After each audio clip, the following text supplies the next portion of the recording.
Welcome to the 30-Minute Hour. It's the personal development podcast for entrepreneurs and executive leaders. We're looking to level up and become unstoppable. I'm your host, Eric Twiggs, your procrastination prevention partner. Joining me as always, you know him as the super CEO, the business strategist extraordinaire, and all around good guy, Ted Fells. Happy Monday. Yes, it is. It is certainly a happy Monday. And today, we're going to talk about how to exit your business without leaving. Mm. You know, we always hear these stories, Ted, about people doing these big financial exits and riding off into the sunset. But today, we're going to learn about how you can actually exit your business without leaving it. Okay. And that might actually work out better for most of the population. So let's go ahead. This is such an exciting topic that I think we should just get right to it, Ted. Jump right into it. That's right. Jump into it. We're gonna Stop playing around. Jump into it. That's right. We gotta stop playing on this Monday. All right. There you go. So our guest is the author and illustrator of Exit Without Leaving and the founder of Living Water Consulting, where he and his team have helped hundreds of business leaders transform their leadership, scale their operations, and add more revenue to their bottom line. Please join me in welcoming to the show, Harrison Tash. Eric and Ted, thank you for having me on. I feel privileged to be here. Well, yeah, welcome. Glad to have you on. When I heard the name of your book, when you and I were talking, I'm like, oh man, yeah, this makes a lot of sense. We definitely have to have him on the show. But I want to give people the kind of the background perspective. And so you were an undergraduate at Indiana Institute of Technology. So I'm just curious, like, what was your vision for your career back when you were back during those undergraduate days? Oh man, I didn't know we were going to go so far back. I started off just really wanting to make impact, not necessarily make a ton of money, right? Mm. And today, I would say not much has changed. I've not chased money; I've chased passion. And so when I was at Indiana Tech, I was searching for some of those jobs like that. That's what my degree was for, was criminal justice. I was like, I want to go make an impact and try to find something purposeful. What I found is that I wasn't able to use my God-given skills and talents with that degree. So I went back to my master's and got that in organizational development, and I found this real awesome niche helping companies. And so that's kind of where it all led. Though it started under painful leadership. That's where I learned the most. You guys probably understand this. If the listeners are thinking about painful leadership, someone you used to work for or you still do that you just didn't want to work for. I worked for a small business where it was painful. It was bad leadership. It was terrible leadership. It was unethical. And I thought, man, there's like 100 and some people that work here and they're all terrified of this guy. And that, after my master's, got me stepped into, I want to be on a mission to help small businesses, medium businesses, and even corporations, their leadership teams, figure out how to run a business, ones that they feel like they're not handcuffed to, and people want to come to and work for every day. So that's kind of where it all led. Wow. All right. So here's my question, Harrison. So how is it that like there are other people working for the same bad boss and they just complained at the water cooler, where you took this pain and frustration and turned it into a whole other thing? So what's the difference? Like, how do you explain that? Because we see this, like, we see people who sit in a cab and get frustrated. Then we see the one person that sits in the cab and decides to start Uber. Okay, I don't really know. Everything's built on the back of giants before us, right? Yeah. I heard Sylvester Stallone talk at one of his award ceremonies, and he said, "I'm only the sum of everyone I've ever met." And Mhm. so, to me, I kind of had an entrepreneurial mindset dad. I had friends that had entrepreneurs as dads, and I kind of saw people throughout my lifetime, different women, men that had that kind of bone in their body. I guess I just gravitated towards it. I liked it. So I don't know. Some people ask, are you birds with it, or is it something you learn? And to me, it's probably just a little bit of both, depending on the situation. Yeah, I think my takeaway from this part of the conversation is that you have to pay attention to your frustrations, right? Oh Pay man, attention to your. yeah. It's easy to just complain, right? But I think you have to pay attention because that could be an unserved business area. That could be something that maybe you are called to make better. Yeah, I'll give a second part of this answer that kind of piggybacks on what you just said. I believe there's this greatness in all of us to really solve problems.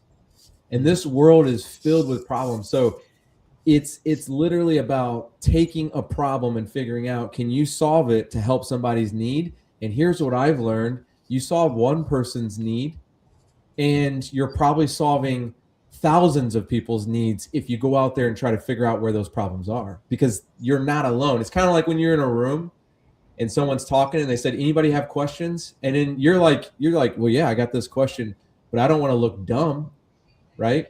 But as soon as someone spits something out and they're asking the question, you're like, that was my question, right? So there's 1,000 people that have the same need, the same problem, and it's something to be solved. So in my eyes, a piece of the difference between someone that actually does something about it and someone who doesn't is that you have to care less about what people think, and you got to care more about helping people solve their problems. Great stuff. Great stuff. So Ted, we getting nuggets and boulders already, and it's early in Oh, the episode. Man. Nuggets. I'm getting nuggets from you guys. So Harrison, like, what advice if you could go back to be a mentor to the undergraduate version of yourself, knowing what you now know? What advice would you give to that version of yourself? Don't chase money. Don't chase money. I think I've been there. I've chased money. I've tried to figure out how to make more of it, and I've always been happier. I've always found more purpose in trying to figure out not only how to solve people's problems, but then go to another step, which is how to use my God-given skills and talents. I mean, we all have them. We think that we see someone like, well, they can sing so beautifully, like, oh, they're so awesome. Like, I don't have that. We get into this, like, we get into a downward spiral of just giving ourselves pity. But we all have talents, and so I think it's our mission to figure out how to use those God-given skills and talents to the best of our abilities. So that's what I would tell myself, is just try to serve others by using your talents. man, that's good to know because I was always thinking to myself, kind of envious of Eric's ability to sing so wonderfully, and just Yeah. focus on basically what you're saying, Harrison, is focus on my own God given talents, and and don't hate on Eric's ability to sing. Right, There's right. only one Ted Fells, man. There's only one Ted Fells. Come on. Exactly. You know what? Hey, I'll give you one more thing on this, that if everyone's listening, if you look at your thumb and you see that thumbprint, that is yours. Like, God literally gave you this one thumbprint, and we just spend too much time worrying about what people think and trying to figure out why they're so much better than we are. Like, just use your God-given skills and talents and try to figure it out, right? And just serve people while doing it. No, I think That's that's great. really true. Yeah. So you're the founder of Living Water Consulting. So Yes, so sir. first off, let's talk about the name. Like, how did you arrive at the name Living Water Consulting?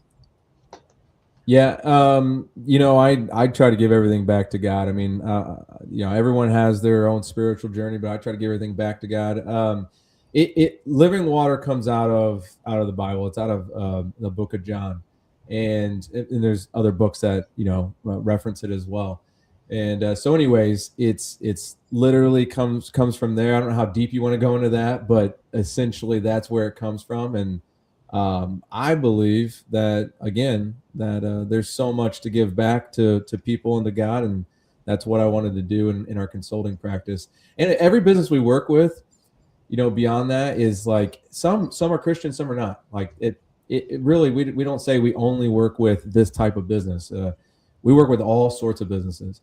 But what I find is that everyone can find purpose into helping others. So if you're a CEO of a company, and let's say it's $20 million, you're making 20 million revenue, you can give back to your employees, and that is going to feel great. Provide them a great place to work, provide them with an honorable, ethical person that is truly trying to serve others. Like, people just love that. They want to work for companies like that. And that's what builds culture. And that's what we're all about, is helping people not only build the culture that they want, but also have the results that they want. Okay. And who's your ideal client, and how specifically do you serve them? Yeah, ideal client. I mean, we say small to medium-sized businesses, and that kind of ranges from a lot of different things. But we say as long as you have at least 10 people on your team, that's typically who we serve. We serve a team, right? So as long as you have 10 people on your team, and revenue is vain, so that just varies in industry. So we're really looking for people count. So that's kind of our minimum. That if you're a solo entrepreneur and you only got a couple people, we're probably not your best consulting firm, because it's going to be hard for you to get the resources to do it. That's just called coaching. So if you want coaching, we're here all day, but we help companies in very tangible ways. Ideal client, though, is someone who, honestly, they know where they want to go, and they have a vision, somewhat of a vision, may not be clearly defined, but they somewhat know what they want to do, but they don't know how to get there. That could be as simple as, we want to grow our revenue from 5 million to 10 million, or we want to go from 200 clients to 400 clients. They have an idea of what they want. They're just not entirely sure how to get there. And if they do know how to get there, it just feels messy. So they need someone to help them come in and take the chaos to clarity and figure out what that looks like. And ideally, that's what it looks like. And even the best ran companies that we've worked with, I mean, companies that are in the $500 million range that we've worked with, they have such a great team, but they want a third party perspective to come in and say, what are we missing? And those are just as good as the people that don't even know, right? So across the board, again, small, medium-sized businesses, 10 plus as a minimum of people is what we're looking for. Wow. Go ahead, Ted. You want to say something? So just kind of touching on that, it'll be great to hear about maybe one of your kind of success stories. You don't have to mention a company name or anything, but like when you came in, this is what they were looking for, and then how you helped them. And yeah. We one of the recent success stories, I think, it stands out, is that we had a CEO who was very analytical, and he had built this company, up to like a $50 million company. It's a great size company. And when he came in, we're asking him, what do you need help with? He's like, I just, honestly, I don't know what's going to get me to the next step.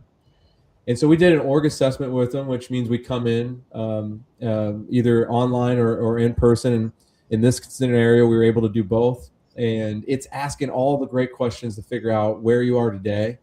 And what we found is he didn't actually have a leadership team. He had managers, but not a leadership team. And so over the course of about a year and a half, we identified the key positions he didn't even have in a position in the actual company.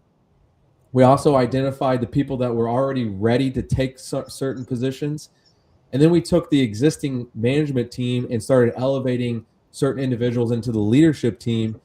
And then it got us in. Once we were able to hit that foundation where we had the team in place, then we were able to do strategy. Then we were able to figure out, what's your vision, and work backwards from that vision and figure out, hey, what's on the horizon in the next 3 to 5 years? What's coming up in the next 10 years? and then really figure out what's the highest priority objectives that we've got to hit in the next 3 to 5 years. And then we just start boiling those down into simple goals. Small wins lead to big success. Once we were able to do that, it's literally chipping away until we figure out what works and what doesn't. And I think people get this so complex. They're like, oh, these big companies like Apple and they did it all. So, they did it all at once and it was all so great. It's like, no, these companies built over time. And we're all waiting for that one moment where everything cracks and it just goes, right? And that's really what holds companies back, is when they start to live in their own paradigm where they think that they're never going to get the big break. They think they're never going to get those big clients. They think they're never going to get those awesome people that want to work for them, that can do amazing things. And it's like, no, it's one step at a time. It's daily habits, daily disciplines. And so we really taught them how to break down those big objectives in the tiny wins daily, and then we tracked them, and that's the key. 70% of us need accountability, and that's what we brought in and said, okay, now that you have all these big grand visions and how we're going to get there, and we're able to put out these objectives, now we're going to talk about accountability. How do we hold ourselves accountable and the people around us accountable? You said something, Harrison, though, when you talked about managers and leaders. Like, what's the difference between, like, how do you know, okay, Joe is a manager and could be a leader, but, Tom is a manager but can't be a leader? Yeah. I think so many people have a lot of different opinions on this. What's the manager? What's a leader? At the end of the day, I boil it down that a healthy leader, and this is part of chapter 1, but a healthy leader has to embrace the gig. And the gig is pretty simple, but yet the simple things in life are the hardest things in life, right? I mean, hey, you want to lose some weight? Go to the gym every day and do something, but yet we don't, right? The simple things can be the hardest things. So the gig is this: it's grow, invest, and guide. Grow, invest, and guide. Grow is a mindset. It's literally, how do you help people adopt a healthy mindset? One that not only knows who they are, so awareness, they also know their ability, and they know how to track their own performance and where they want to go. So awareness, ability, and performance, right? And that's the mindset for grow. But the I is invest. And invest is time and energy. Are they looking to invest in the next person? Are they willing to give people time and energy to grow the portion of your business that needs to be grown? Can they take the time and can they take their energy and give it to somebody else?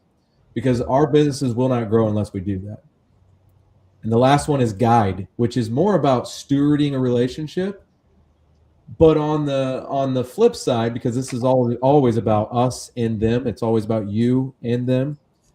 The stewarding piece is more about restraint. So there's a thing we call accountable guidance, and that means you're not avoiding people, but you're also not controlling them. And it's somewhere in between is accountable guidance. So grow, invest, guide. That's the gig. And so to me, that's the difference between a leader or a healthy leader and a manager. Someone that can embrace those things. Wow. Harrison, you made that sound so easy, but I'm still thinking about staff, and I'm like, okay, so what is it that is there something I see in that person to think, okay, you're a leader? Is it, I guess, some of the past experiences that I've seen being around that person, and maybe how they've mentored or tried to mentor others? I mean, what's going to make me think this person is a gig person? Yeah. I mean, one of the things that I leave out a lot of times are the very obvious things, right? I leave those out and go to the heart of it because, we've prior to starting this company, so I'd hired hundreds of people, right?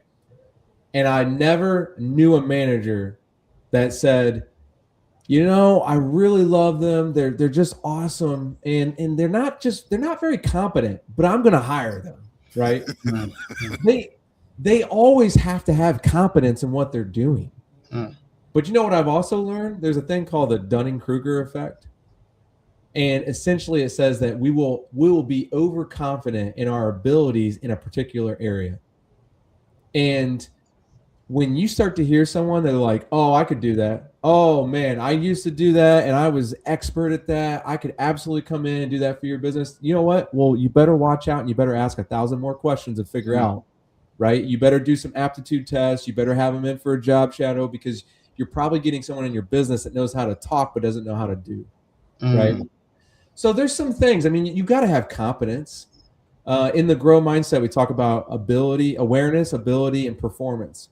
Those three things are like necessities, beyond some of the more behavioral things. You have to be aware. I've learned that a lot of people are aware, but they don't know what to do about it. Right.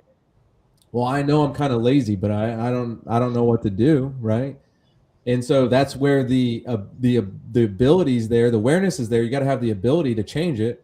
And you also got to have performance of like, here's how we track. Here's what we're doing. Here's where I'm going.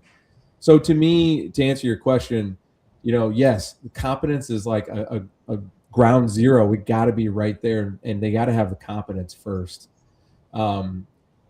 Just to give one more scenario, a lot of companies that we work with are like, hey, aren't you going to worry about our product? And I'm like, well, listen, we're here to focus on people and process, because if you don't have a good product, I hope you're not in business.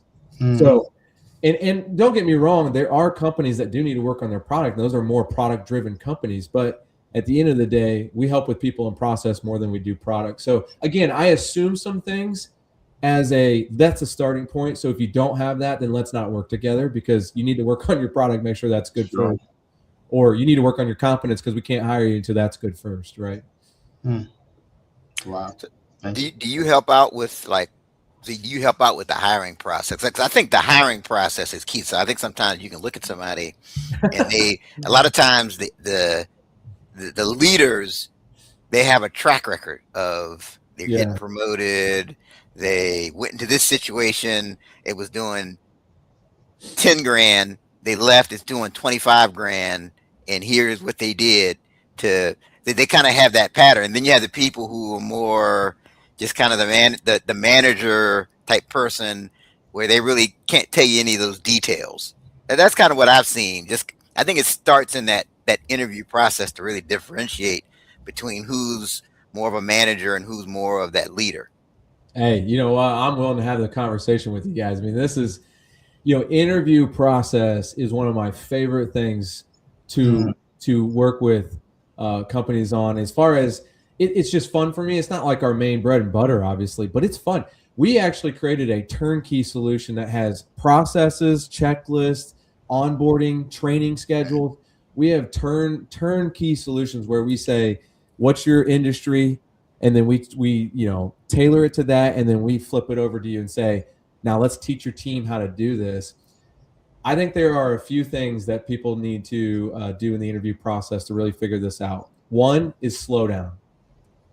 Slow down. When in the world do you become good friends with someone by speeding up the process of becoming a friend, right? And I know people like to talk about like the dating scenario. They're like, oh man, speed date, right? Like, at the end of the day, it's like you got to slow down and you got to get to know them, which means you got to ask a lot of good questions. The first thing we'll teach you in the interview process is to be curious. Be extremely curious. Open-ended questions, and when they answer it, you better have at least 2 or 3 questions as follow-ups of, well, tell me more about that scenario, right? If you're going to ask them about, tell me a time when you were a team player, right? and they give you that time, and you're like, that is so good. Like, you must have practiced that for hours.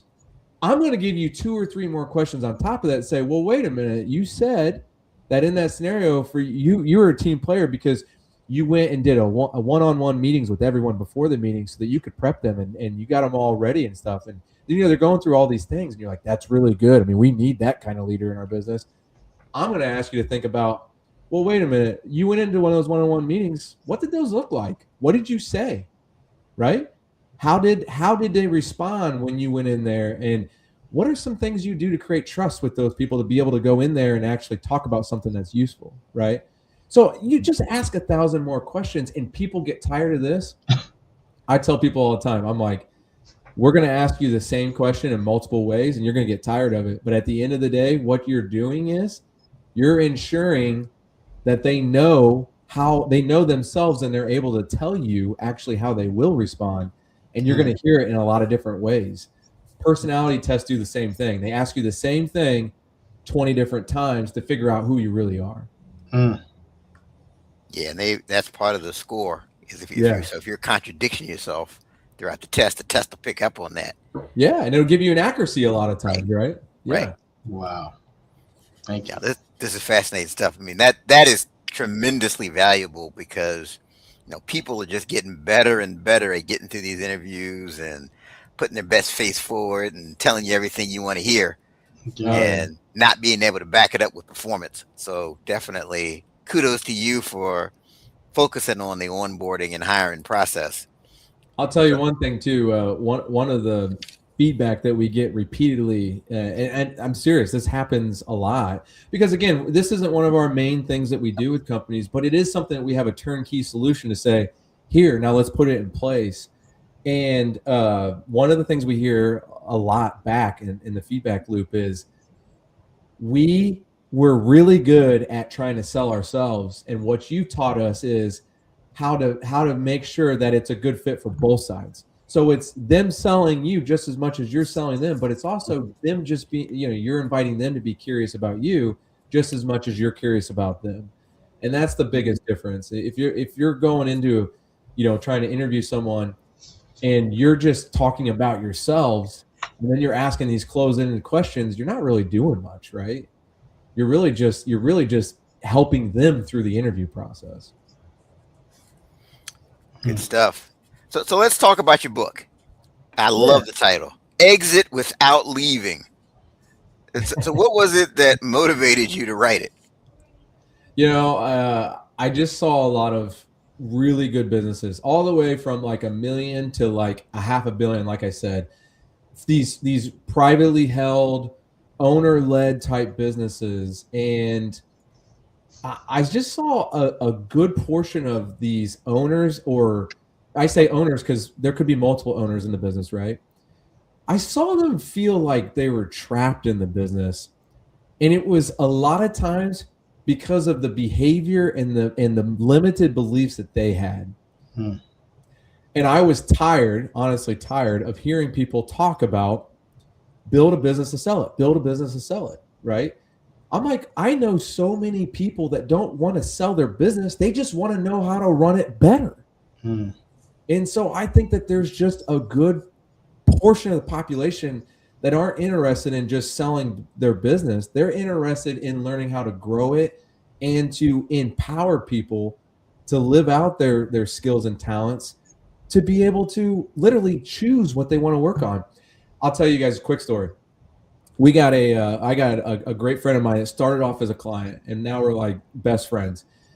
And he tells me all the time, he's like, I want to go work on those floors. I want to be able to work next to my guys when I want to. I want to be able to do that. And I'm like, good for you. Like, if you want to build a business where you have the power to really choose that as what you want to do, then let's help you get there, right? But I saw the opposite. I saw a lot of people feel almost trapped in their business, answering phone calls, not knowing what to do. Some people even had a lot of time, but they didn't even know what to do with it. They're like, I don't know how to grow this to the next level. I'm just going to like kind of sit back and hope that it works out, right? So anyways, that's why I wrote it. I think there's a good population that really need to hear the framework of how to do that. And here's the thing too, for a lot of people, selling the business isn't going to be as lucrative for them, right? Because if you think about it, let's say if you have a broker that you use, that's going to be 10% of the selling price. If the IRS taxes could be another 40%, depending on what you got going on. That's fit whatever. So you sell your business for, I don't know, $1 million, half of that. I mean, basically you're left with $500,000. Get back to work. Get back to work. Get back to work. Maybe not. The culture. Yeah, you're right, Ted. Get back to work. The culture is serial entrepreneur. I'm going to Right. start this business and sell it. Start and sell. At what point do you want to deepen a business versus sell it? And at the end of the day, you're right. If you could, let's go with like the average business in America, and let's say that you're able to maybe make, let's just say like $100,000 net profit. Okay. If you could double that in the next 5 years and then double that again in 10 years, your net margins really gives you a life worth living. I mean, you can feel Exactly. very successful, but what do you got to do that? You have to create a self-sustaining business, one that thrives with you because you're the owner, but it doesn't depend on you, right? That's what we got to get to. And so, anyways, yeah, that's definitely an admirable way to grow a business is to work towards that. Yeah. So can you share some practical tips from the book? We don't want to give the book away, all the details of the book away, but just some practical tips. We want people to go back and buy the book, though. Give us the Cliff Note version, Harrison. Yeah. There's Just a something from little your book taste. to help people to All exit right. without leaving. Yeah, all right. I'll give you the cliff notes here. There are two parts of the book that I think that if you read all the way through, you're going to get so much out of it because of the way we break it down. So the first part is what we call the foundational four. These are the four things that if you don't build a business on these four things, inevitably you will become what you've forged, which is a cog in the machine. You're just another thing in the midst of a lot of sharks out there, and there's nothing that makes you special. And I'm always working towards helping businesses become unique because I've seen it so much where small, medium-sized businesses, are trying to compete with the biggest corporations out there. And I'm like, what are you doing? Why are you cutting your prices? Why are you trying to, try to expand the way they do? That's not you, right? You need to work on bringing the most unique value to your target audience and bring so much value to them that they can't help to talk about your business and expand it for you. And so that's the foundational four, which is it's built on healthy leaders, it's built on vision, it's built on purpose and values. And if you can build a business on those four things, the other four, which is what we call the operational four, those things will have the legs to actually take off. And that is, you have to have a winning strategy. You absolutely have to have systems. And core promises are one of the things that we see that it's in order to be unique, you have to have core promises. And then the last one is outcomes. You've got to learn to actually, you have to learn to look at the results and say, where do we need to go from here? Right. I believe it's Peter Drucker that says, oh, actually, no, I think it's Deming that actually says this one, but he says, in God we trust, all others bring data, right? So, outcomes is all about, tracking those results, right? It's like you've got to know what's going on in your business to then, here's something for your audience. I mean, I'm just going to add, just think about this. How many of you in the audience right now, how many of you know your P&L, your balance sheet, and your cash flow right now? If you're running a business, how many of you guys know that, right? That's like tracking your results on a broad level. How many of you know what the leaders in your business are doing on a weekly basis? Are they developing the people around them? Are they investing in themselves? Are they literally looking at the problems that they can be solved beyond their job title, right? So not only do you track the data, but you got to track the behavior just as much. That's good stuff. There's just so many little paths we could go down. We're gonna have to have you back at some point because this is just a lot, and I have a lot of other things I want to ask you. And yeah, this is one of those episodes I'm gonna have to go back and listen again to get the different frameworks and stuff that you've got going on with this. So Harrison, what are you doing tomorrow? We'll bring you back on tomorrow. Same time. Same time. Part two. There you go. For you guys, man, you just let me know. So, There I'm you here. go. There you go. all right, good stuff. So, you're the host of the People Development Podcast. So, tell us about that. What will people gain when they tune in to the People Development Podcast? Well, we're looking for great guys like you. We're looking for entrepreneurs, authors. We kind of section it out into multiple ways. We try to get authors that have great influence, that have taken the time to really put their thoughts together. We're also looking for founders, owners, and CEOs, right? People that have a story to tell of how they built a business, how they leveled up their business again. And then, we do have some thought leadership on there. It's just like, we'll have, some opportunity to just share some of our own framework. We'll also have other people on there to talk about some of their frameworks. And so anyways, that's the podcast. And what you're going to gain from it is just awesome people that are more concerned about developing people than they are about making money. And, from that perspective, you're going to hear a lot of successful stories from people that have done that. And that's what they chased. And so we're looking for like-minded people is really, at the end of the day, that's what we're looking for. Fantastic. So Harrison, we are now at Ted's favorite part of the show. It's called Write This Down. Harrison, I don't like this part of the show. Ted couldn't wait for us to get to this part. All right.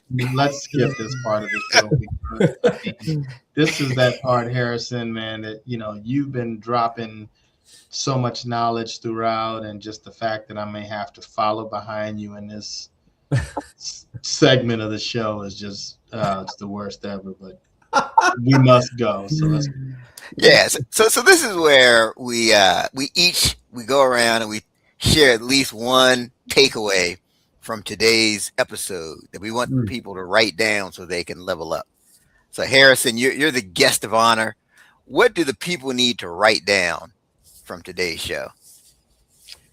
I think you guys kind of emphasize this, so I'm gonna just repeat it. But we can always search for competent people, but that's just one part that's going to grow your business. So don't only search for competence, but search for people that are truly willing to embrace the gig. They're willing to grow, invest, and guide people to help you scale your business.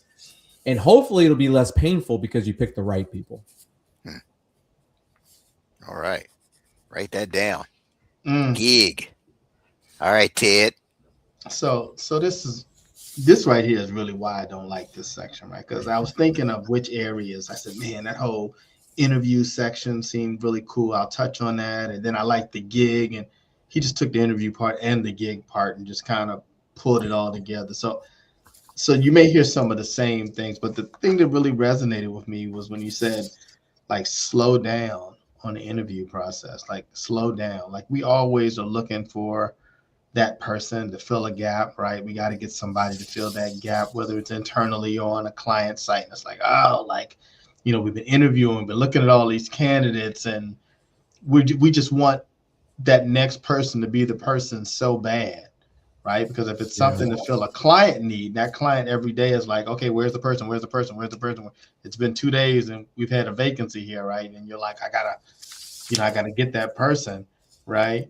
Or if it's somebody internally, right? Like, you want somebody that can come in and be invested in the organization and all that kind of stuff. And, and I think about all the experiences with interviews and hires and all of that. And it's like, it's interesting how you kind of know sometimes, like, right away if that's the person or not, right? Yeah. Like, if it's a person, like I had a situation with a person, and the person, was supposed to get back to me on a certain day, and they did, and I kind of gave them the benefit of the doubt on that, and it was never right after that. Right? It was just that person was always, it was always something going on there, right?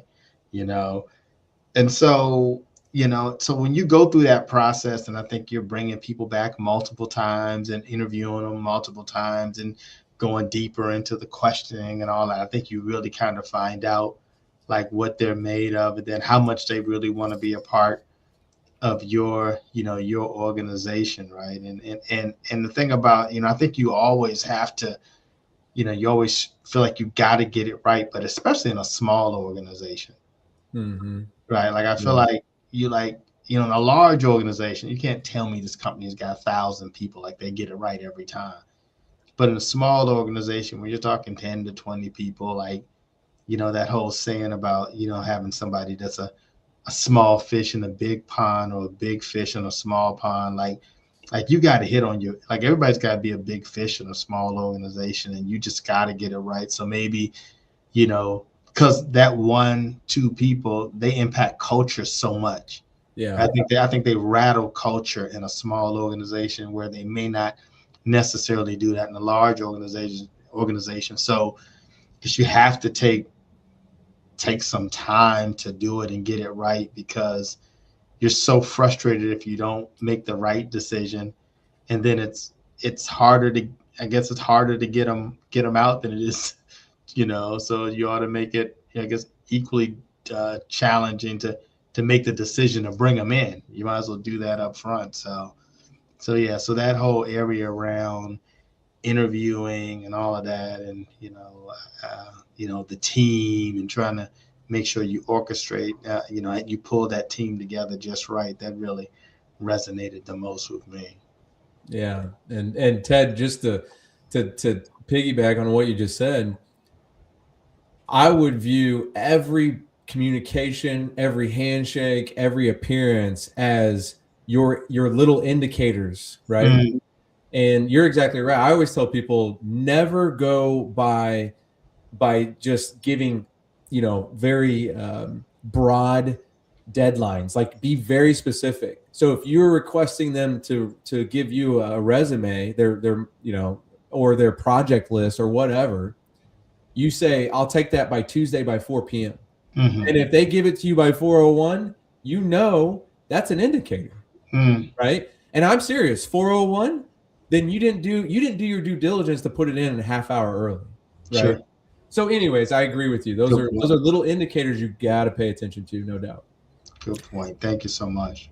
Yeah, you have to figure that person is doing everything they can to be impressive, right? Yeah. And so if they're not impressing you, if they're late during the interview, just imagine once they get the position what they're going to be doing. Yeah. Yeah. It only goes downhill. Yeah. So now this is good stuff. Hopefully everybody's writing down, and you may need to get another pen because your pen is running out of ink. But my contribution, it kind of goes back, Harrison, when you were talking about success being more of a gradual thing. But I think a lot of people are looking for that silver bullet, Oh, yeah. right? People are always asking me, "Oh man, what's the one thing I can do to that?" It doesn't really work that way, right? It's you have to do a lot of the right things over a sustained period of time. So that's my takeaway. There is no silver bullet. And by the way, if you find one, let me know what it is. I'll start using it. you know, That's right. That's right. right?